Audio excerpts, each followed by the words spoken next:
வணக்கம். ஒரு செய்தி பல கோணங்கள் நிகழ்ச்சிக்கு உங்களை வரவேற்கிறோம். இந்த நிகழ்ச்சி நம்முடன் பேசுவதற்காக பத்திரிகையாளர் திரு பீர் முகமது இருந்திருக்கிறார். சார் வணக்கம். வணக்கம். கமல் கர்நாடக குறிப்பிட்டு கன்னட சர்ச்சை முதல் விஷயமா நீங்கள் எப்படி பார்க்குறீங்க? தொடர்ச்சியாக இது பயணிச்சிட்டே வருது. அவர் 24ஆம் தேதி பேசிட்டாரு. அதுக்கப்புறம் அடுத்தடுத்த கட்டங்கள் நீதிமன்ற உத்தரவு வரைக்கும் போயிருக்கு. உங்களுடைய முதல் கட்ட பார்வை சார். இல்லை, இது எப்படியான ஒரு சூழலில் இந்த பிரச்சனை நடக்குது அப்படின்னு பார்க்கணும். இப்போது நீதி கட்சி தலைவர்களுடைய பேரால் அமைந்த தியாகராய நகரில் பர்கிட் சாலையில் ஒரு ராமகிருஷ்ண வித்யாலயாவில் மாணவிகள் ஏழை எளிய குடும்பங்கள்லேருந்து வரக்கூடிய மாணவிகளை சமஸ்கிருதத்தை கட்டாய பாடமாக படிக்கணும்னு வற்புறுத்தக்கூடிய சூழலில் தொடர்ச்சியாக பல்லாயிரம் கோடிகள் சமஸ்கிருதத்துக்கு ஒதுக்கப்பட்டு தமிழ் வளர்ச்சி செம்மொழியாக 2004 அறிவிக்கப்பட்ட தமிழ் வளர்ச்சிக்கென்று சொற்ப தொகை ஒதுக்கப்படக்கூடிய ஒரு சூழலில் இந்த காலகட்டத்தில் கமலுடைய பேச்சு என்பது என்ன அவர் பேசினார்? நம்ம எல்லாம் முதல்ல இந்த நம்ம திராவிட மொழி குடும்பங்கள் நம்முடைய ஒற்றுமை என்பது இந்தியாவுடைய வளர்ச்சிக்கு அவசியம் அப்படிங்கிறது தான் அவருடைய பாயிண்ட்டு. சிவராஜ்குமார் இருக்கார், நீங்கள் எங்கள் சகோதரர்கள் சகோதரிகள் அப்படிங்கிற மாதிரி சிவராஜ்குமாருக்கு சொல்கிறாரு. கன்னடம் உங்கள் பாஷை எங்களோட பாஷையோட தொடர்புடைய ஒரு சொந்தம் கொண்டாடுகிற தொனியில் ஒருவர் பேசுவதை ஒரு பிரிவினைக்கான கருவியாக எடுத்தது யார்? அதுக்கு பின்னர் தவறாக புரிந்து கொள்ளப்பட்டதில்லை, அரசியல் செய்யப்பட்டது. அப்படி அதை கர்நாடக பிஜேபி தலைவர் தான் அதை முதல்ல அரசியல் பண்றாரு.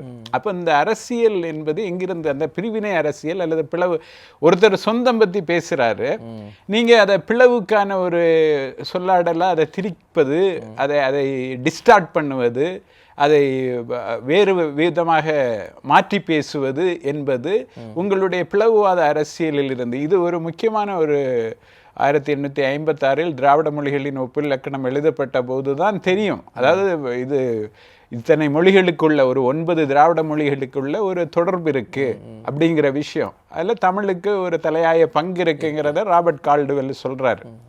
அதே போல் இதை இன்றைக்கு வரைக்கும் மிகப்பெரிய மொழியியல் அறிஞர்களாக இருக்கக்கூடிய டேவிட் சுல்மன் போன்றவர்கள் அதை எப்படி வழிமொழிகிறார்கள் என்றால், நீங்கள் தமிழை அறிந்து கொள்வது என்பது உலகை அறிந்து கொள்வதாகும்.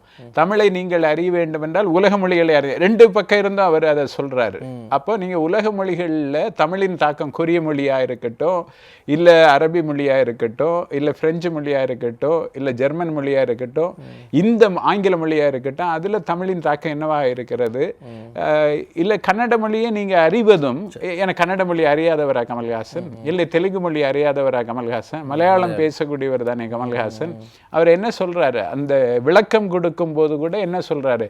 இந்த தமிழ்நாடை நீங்கள் புரிந்து கொள்ளுங்கள், இங்க ஒரு மேனன் இங்கு முதலமைச்சராக இருந்திருக்க முடிகிறது, கனடாவில் இருந்து ஒரு ஐயங்கார் இங்கே முதலமைச்சராக இருந்திருக்க முடிகிறது, ஒரு ரெட்டி இங்கே முதலமைச்சராக இருந்திருக்க முடிகிறது, யார் வேண்டுமென்றாலும் இங்கு ஒரு மக்களோடு பழகி பங்கெடுக்க முடிகிறது ஒரு பொது வாழ்வில் என்கிற ஒரு பண்பாட்டை நாங்கள் கொண்டிருக்கிறோம், நாகரிகத்தை கொண்டிருக்கிறோம் என்று சொல்கிறோம். இதை எல்லாரும் கடைபிடிக்கணும், எல்லாரும் நம்ம சொந்தம், திராவிட மொழிகள் எல்லாம் சொந்தம் என்று சொல்வது எப்படி ஒரு பிரிவினையாகும்? சொந்தம் என்று சொல்வதை பிரிவினைக்கான ஒரு கோஷமாக மாற்றியது யார்? அங்கிருந்து பார்க்கணும். இங்கே யாரை திணிக்கிறாங்க, யாரை கட்டாயப்படுத்துகிறாங்க? சமஸ்கிருதம் படிக்க வேண்டும் என்று தமிழ்நாட்டில் உள்ள பள்ளிகளில் ஏழை எளிய மக்களை இன்றைக்கு கட்டாயப்படுத்துவது யார்? ஒன்றியம் தானே. அதுதானே மிக முக்கியமான பிரச்சனை இன்றைக்கு. ஓகே, அது அடுத்த கட்டமாக வரும்போது நீதிமன்றத்துக்கு வழக்கு போகுது. அங்கேயும் நீங்கள் மன்னிப்புங்கிற வார்த்தையை அந்த 2 பக்கம் லெட்டரில் இல்லையே அப்படிங்கிறதையும் கண்டிப்போட சொல்கிறாங்க. ஆனால் நான் வேதனை அடைகிறேன். கன்னட மக்கள் இந்த விஷயங்களில் பேசக்கூடியது, அவங்க விவரிக்கக்கூடிய விஷயங்கள் எல்லாத்தையும் பார்த்து நான் வேதனை அடைகிறேன்லாம் பேசுகிறாரு. ஆனால் மன்னிப்புங்கிறது இல்லை. ஏன் மன்னிப்பு கேட்குறதுக்கு உங்களுக்கு என்ன ஈகோ அப்படிங்கிற அளவுக்கு போகிறாங்க? அதெல்லாம் எப்படி புரிஞ்சுக்கலாம்? அதான் ஒன்றிய உள்துறை அமைச்சர் அமித்ஷா இந்தியாவில் உள்ள அநேக மொழிகளுக்கு தாய் சமஸ்கிருதம் என்று சொல்லும்போது எந்த நீதிமன்றம் கேள்வி கேட்டது? அப்போ நீங்கள் யார் உங்களுக்கு ஒரு எளியவரோ, அதாவது ஒரு நடிகர்னா நீங்கள் கேள்வி கேட்கலாம். ஒன்றிய உள்துறை அமைச்சர் அவர் நினைத்ததை பேசலாம், எந்த விதமான ஆதாரமும் இல்லாமல் பேசலாம். இந்த திராவிட மொழிகள் தனித்தியங்கும் இயல்புடையவை, தனித்தியங்கும் பண்புள்ளவை அப்படிங்கிறது இன்றைக்கு விஞ்ஞானபூர்வமாக மொழியியல் அறிஞர்களால் மீண்டும் மீண்டும் நிரூபணம் செய்யப்பட்டிருக்கக்கூடிய ஒரு நிலையில் நீங்க எந்த ஆதாரத்தை வைத்து பேசினீர்கள் என்று அதை வந்து கன்னட மக்கள் வந்து ஏத்துக்கிறாங்களா? சமஸ்கிருதத்திலிருந்து கன்னடம் வந்து ஏத்துக்கிறாங்க, ஆனா தமிழிலிருந்து வந்ததுங்கிறது தான் பெரிய பிரச்சனையா இருக்கு. இல்ல இது கன்னடம், அது ஒரு நீதிபதியுடைய கருத்து என்பது கன்னட மக்களுடைய கன்னட மக்களுடைய கருத்தாக நம்ம எடுத்துக்கொள்ள முடியாது. இப்ப கன்னடாவிலேயே மிகப்பெரிய தொல்லியல் அறிஞர்கள்லாம் இந்த காலத்தில் முந்தியது தமிழ் என்பதை அங்குள்ள தொல்லியறிஞர்களே, நம்ம ரவிக்குமார் எம்பி அவர்கள் கூட KV ரமேஷ் கர்நாடக தொல்லியல் அறிஞரை பற்றி மேற்கோள் காட்டி இருக்கிறார். அவர் எதையெல்லாம் அவர் அந்த காலக்கிரமப்படி பார்க்கும்போது தமிழுடைய முதன்மையை, தமிழுடைய பழமையை கர்நாடகாவில் உள்ள தொல்லியல் அறிஞர்கள் எப்படி ஏற்கனவே அதை பற்றி பேசியிருக்கு. இதில் நீ முதல் நான் முதல் என்பது இன்றைக்கு முக்கியமில்லை. இன்றைக்கு என்ன செய்ய வேண்டும், இன்னைக்கு உலக அளவிலேயே இன்றைக்கு எந்திரங்கள் மொழியை புரிந்து கொண்டு அந்த காலத்தில் ஒரு லார்ஜ் லாங்குவேஜ் மாடல்ஸ் உடைய காலத்தில் இருக்கிறோம். இப்போ இந்திய மொழிகள் அனைத்துமே அந்த எந்திரங்களால் புரிந்து கொள்ளப்படும் போது அதனுடைய ஸ்கேல் பெருசாகும். இன்னைக்கு மிகப்பெரிய அளவுக்கு அந்த ஸ்கேல் பெருசாகும். எனவே இன்னைக்கு நமக்கு மொழிக்கு என்ன தேவை, இந்த மொழியை மனிதர்கள் புரிந்து கொள்கிற அளவுக்கு எந்திரங்களும் புரிந்து கொள்ளும் போது அந்த மொழியுடைய வளர்ச்சி என்பது எதிர்காலத்தை நோக்கி போகக்கூடியதாக இருக்கும். இன்றைக்கு ஆர்ட்டுடைய கலையுடைய ஒரு மொழியாக தமிழும் இருக்கிறது, கன்னடமும் இருக்கிறது, தெலுங்கும் இருக்கிறது, மலையாளமும் இருக்கிறது, ஏனைய திராவிட மொழிகளுமே இருக்கின்றன. இங்கு மொழியுடைய விஷயம் என்பது ஒரு பயன்பாடு, மக்கள் பயன்பாடு தான். அந்த மிக முக்கியமாக நீங்கள் ஒரு செய்தி எனக்கு அனுப்பியிருந்தீர்கள். கரண்ஜீத் கபூர் என்கிற ஒரு கட்டுரையாளர் எப்படி கமல்ஹாசன் ஒரு மொழியின் தொன்மையை அல்லது ஒரு மொழியின் வாழ்வை எப்படி அவர் ஒரு அச்சுறுத்த முடியும் என்கிற ஒரு கேள்வியை, ஒரு அழகான கேள்வி அவர் முன்வைத்தார். இவர்கள் ஒரு அச்சுறுத்தப்படுவதாக ஒரு சித்திரத்தை கிளப்புவது என்பது மிகவும் ஆபத்தானது. அது ஒரு மொழிவெளி தேசிய உரையாடல் கூட அல்ல. அது ஒரு வகையில் ஒரு மொழி வெறிக்கான உரையாடலைத்தான் குறிப்பாக கன்னடத்தில் உள்ள பாஜகவினர் இந்த பிரச்சனையை வைத்து கொண்டு வந்தார்கள். அதே போல கன்னட மொழி அமைப்பினர் என்று கூட சொல்ல மாட்டேன், குறிப்பாக கன்னட மொழியை வைத்து இந்த அரசியலில் நாம் ஏதாவது தமக்கான ஒரு ஸ்பேஸை உருவாக்க முடியுமா என்று பார்க்கிறவர்களும் அதை பயன்படுத்தி கொள்ள பார்க்கிறார்கள். இந்த கட்டுரை தொடர்பாக பேசும்போது மும்பை மாடல், மகாராஷ்டிரா மாடலை வந்து பெங்களூர் வந்து தொடர்ச்சியாக வந்து அதை கொண்டு வருதாங்கிற பார்வையை முன்வைக்கிறாங்க. Language purities become a code for economic frustration அப்படிங்கிறதையும் அவங்க குறிப்பிட்றாங்க. அப்படி தான் நம்ம புரிஞ்சுக்கணுமா? அப்படி அதுக்கான சூழல் வந்து கொண்டு வரப்படுதா பெங்களூரில்? இல்லை, அதில் அவங்க சொல்லக்கூடியது ஒரு முக்கியமான விஷயத்தை நம்ம பார்க்கணும். எங்கே எல்லாம் வளர்ச்சி, அதாவது growth வித்தவுட் டெவலப்மெண்ட் இருக்குதோ, அதாவது மிகப்பெரிய அளவுக்கு இந்தியாவிலேயே அந்நிய நேரடி முதலீட்டை ஈர்க்கக்கூடிய மாநிலமாக கர்நாடகா இருக்கிறது.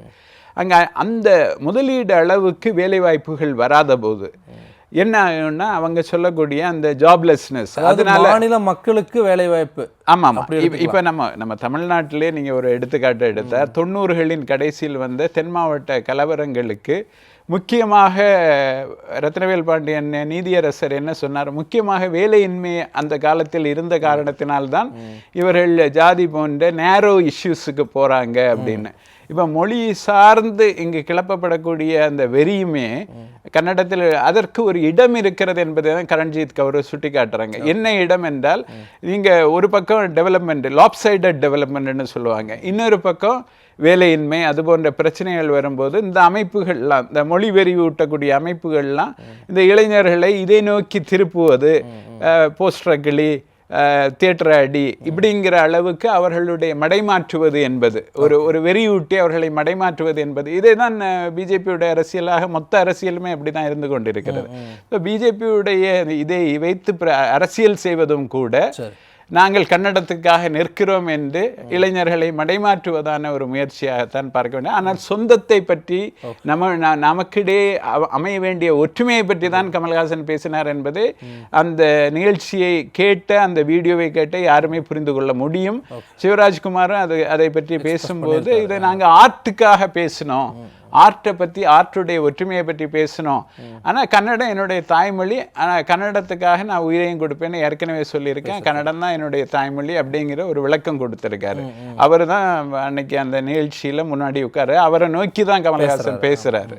அதுதான் நடந்தது. குறிப்பிட்ட மொழி சார்ந்த விஷயங்கள் வரும்போது டார்கெட்டிங் த பவர்லெஸ், அதாவது பொறுப்பு இல்லாதவர்கள் வந்து தொடர்ச்சியாக தாக்குதலுக்கு உள்ளாக்கப்படுறது. அதில் வந்து சமீப காலகட்டங்களில் ஜிக் ஒர்க்கர்ஸில் தொடங்கி இல்லை ஒரு கடந்த வாரம் பார்த்தோம் பேங்க் மேனேஜர் உட்பட அங்கே வந்து அவர்களுக்கு நிச்சயம் அந்த மாநில மொழி தெரிஞ்சிருக்கணுங்கிறது ஒரு பக்கம் இருந்தாலும் கூட பவர்லெஸ்ஸை வந்து தொடர்ச்சியாக இதன் மூலமாக டார்கெட் பண்ணுறாங்க அப்படிங்கிற அந்த விஷயம் குறிப்பிடப்படுது. அது வந்து மகாராஷ்டிராவில் தொடங்கி இப்போ வரைக்குமே அது எப்படி நம்ம புரிஞ்சுக்கலாம்?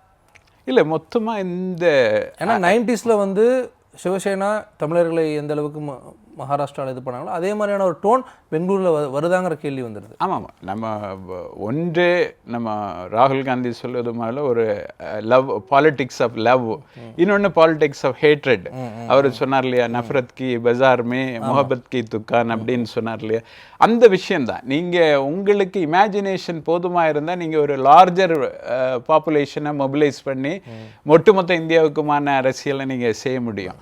உங்களுக்கு அப்படிப்பட்ட அஜெண்டாவோ அப்படிப்பட்ட லாங்குவேஜோ இல்லைன்னா நீங்கள் இந்த மாதிரியான நேரோ டிவிஷன்ஸை வச்சு தான், ஃபால்ட் லைன்ஸ்னு சொல்லுவாங்க, இந்த சின்ன சின்ன வித்தியாசங்களை வைத்து அதை ஊதி பெரிதாக்கி அதில் லாபம் அடைவது. அதாவது ஆமாம் ஹேட் ஃபார் ப்ராஃபிட். இது உன்னுடைய லாபத்துக்கு உனக்கு இமேஜினேஷன் பத்தலை, எல்லாரையும் ஒற்றுமையாக செய்து ஒரு டெவலப்மெண்ட்டை பேசலான்னா முடியல. அப்போ உன்னால் முடிஞ்சது என்ன, சண்டையை கிளப்பி அதில் அரசியல் பண்ணுறது அப்படிங்கிற அரசியல் தான். அது சிவசேனா அதை பெரிய அளவுக்கு பண்ணாங்க. இப்போ அதில் சில கன்னட அமைப்புகள் அதை செய்யலான்னு நினைக்கிறேன். ஆனால் கன்னட மக்கள் இதை தாண்டி ஒரு பெரிய நாகரிகத்தின் தொடர்ச்சியாக, தமிழ் நாகரிகத்தை போல ஒரு தொடர்ச்சியாக இருக்கக்கூடியவர்கள். இதற்கெல்லாம் அவர்கள் மசிய போவதில்லை, இதற்கெல்லாம் அவர்கள் ஆளாக போவதில்லை, அடிபணிய போவதில்லை. எனவே இதுவும் கடந்து போகும் என்கிற நிலை தான் இருக்கிறது. ஒரு படத்தை நீங்கள் தற்காலிகமாக நிறுத்தி இருக்கலாமே தவிர இது நாளைக்கு இது ஓடிடியில் வரும்போது நீங்கள் நிறுத்த முடியுமா? ஓடிடி டிஸ்ட்ரிபியூஷன் நிறுத்த முடியுமா? தொழில்நுட்பம் இதையெல்லாம் கடந்து வேற எங்கோ. நான் தான் சொன்னேன், இன்னைக்கு நம்ம பேச வேண்டியது இந்த தொழில்நுட்பத்தில் நமது மொழிகளுக்கான இடங்களை அடைவது தானே தவிர இதுபோல செய்வதல்ல. இவர்கள் எவ்வளவு திணித்தாலும் மக்கள் சமஸ்கிருதத்தை மீண்டும் வாழ வைக்கப் போவதில்லை. இவர்கள் எவ்வளவு அஜெண்டா கொண்டு வந்தாலும் மக்கள் பேசுகிற மொழியைத்தான் பேச போகிறார்கள், அவர்கள் நேசிக்கிற மொழியை தான் நேசிக்கப் போகிறார்கள். நீங்கள் ஒரு மொழியை திணித்து ஒரு பண்பாட்டை புதிதாக உருவாக்கிவிட முடியாது. இருக்கிற பண்பாடு தன்னை தக்க வைத்துக் கொள்ளும், பாதுகாத்து கொள்ளும் என்று தான் நினைக்கிறேன். மொழி தூய்மைவாதம் அப்படிங்கிறது வந்து எந்த அளவுக்கு சரியானதாக இருக்கிறது, எந்த அளவுக்கு தவறாக மாறுகிறது, அந்த ஒரு எல்லை இருக்குல்ல, எந்த இடத்துல அந்த எல்லை வந்து மீறப்படுது? இல்லை, இந்த மொழி தூய்மைவாதம் என்பதே பிரச்சனைக்குரியது தான். நீங்கள் என்ன எல்லா மொழிகளும் ஒன்று கலந்திருக்கின்றன என்பது தான் திராவிட மொழிகளின் ஒப்பிலக்கணமாக இருக்கட்டும். இன்றைக்கு டேவிட் ஷுல்மன், நீங்கள் தமிழை அறிந்து கொள்வது என்பது உலகை அறிந்து கொள்வது, உலகை அறிந்து கொண்டால் தான் நீங்கள் தமிழை அறிந்து கொள்ள முடியும் என்று சொல்வதிலேயே நாம் புரிந்து கொண்டோம். ஏதாவது நாம் எல்லாமே ஒற்றுமையை நோக்கி பேசுவது, எல்லா மொழிகளுடைய தொடர்பை பற்றி பேசுவது என்பது தான் நமது உரையாடலாக இருக்க வேண்டும். இன்றைக்கு குறிப்பாக இந்த லார்ஜ் லாங்குவேஜ் மாடலின் தொழில்நுட்பத்தின் காலத்தில், எந்திரங்கள் மொழிகளை புரிந்து கொள்ளக்கூடிய இந்த காலகட்டத்தில் அதை நோக்கி பேசுவது தான் நமக்கு பொருத்தமாக இருக்கும். மற்ற எல்லாமே குறுகிய அரசியல் நோக்கம் கொண்டதாக, இதை போன்று ஒரு சின்ன சின்ன தடைகளை ஒரு நபரை குறிவைப்பதாக, கமல்ஹாசன் இன்றைக்கு திராவிடத்தின் ஒரு அங்கமாக, ஒரு குரலாக இன்றைக்கு மாறி இருக்கக்கூடிய ஒரு நாடாளுமன்றத்துக்கு போகக்கூடிய நேரத்தில் அவரை குறிவைத்த அரசியல் தாக்குதல்களாக இதை நாம் பார்க்க வேண்டி இருக்கிறது என்று நான் கருதுகிறேன். இன்னொரு விஷயம், ஒரு பக்கம் கர்நாடக பாஜக இதை வந்து அரசியல் பண்ணாலும் தமிழ்நாட்டிலிருந்து தமிழ் தேசியம் பேசக்கூடியவர்கள், தமிழ் மொழி அறிஞர்கள் வந்து கமலஹாசன் அவர்களுக்கு வந்து ஆதரவாக இருக்காங்க. ஆளும் தரப்பு வந்து எதுவும் எந்த விதமான கருத்துக்கும் சொல்ல, அதிமுகவும் சொல்லலை. விஜய் தரப்பு ஒரு புதிதாக ஒரு தமிழ் தேசிய அரசியலை வந்து முன்னெடுக்கிறார். அவரும் வந்து ரொம்ப ஒரு சைலண்டாகவே இருக்கார். இந்த மூன்று விஷயங்களை நம்ம எப்படி பார்க்கலாம்? இல்லை, இதை நீங்கள் கமல்ஹாசனுடைய ட்வீட்டில் கூட இது இடம்பெறவே இல்லை.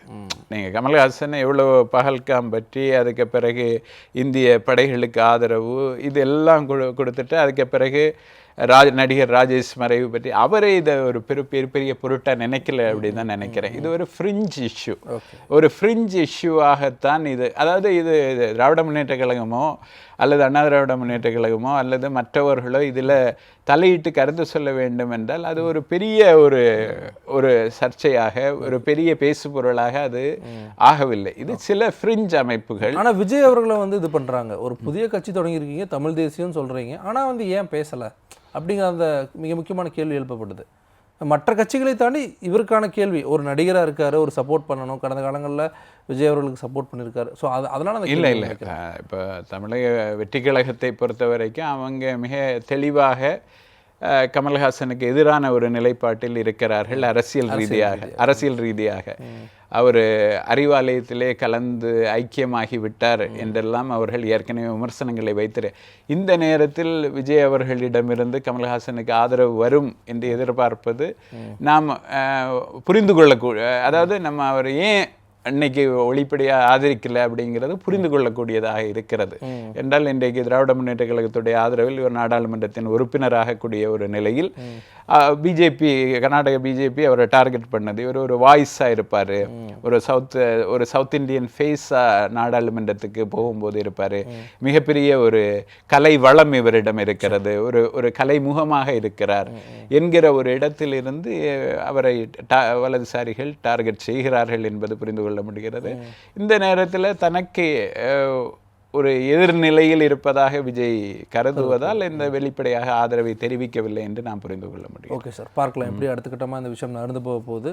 படம் 5ஆம் தேதி நாளைய தினம் ரிலீஸ் ஆகுதுன்னு கூட கன்னடத்தில் வந்து ரிலீஸ் ஆகுதுன்னு சொல்லியிருக்காங்க. அரசு பல்வேறு விஷயங்களை பற்றி ரொம்ப நன்றி சார். நேயர்களே, மீண்டும் ஒரு நிகழ்ச்சி சந்திக்கலாம். நன்றி, வணக்கம்.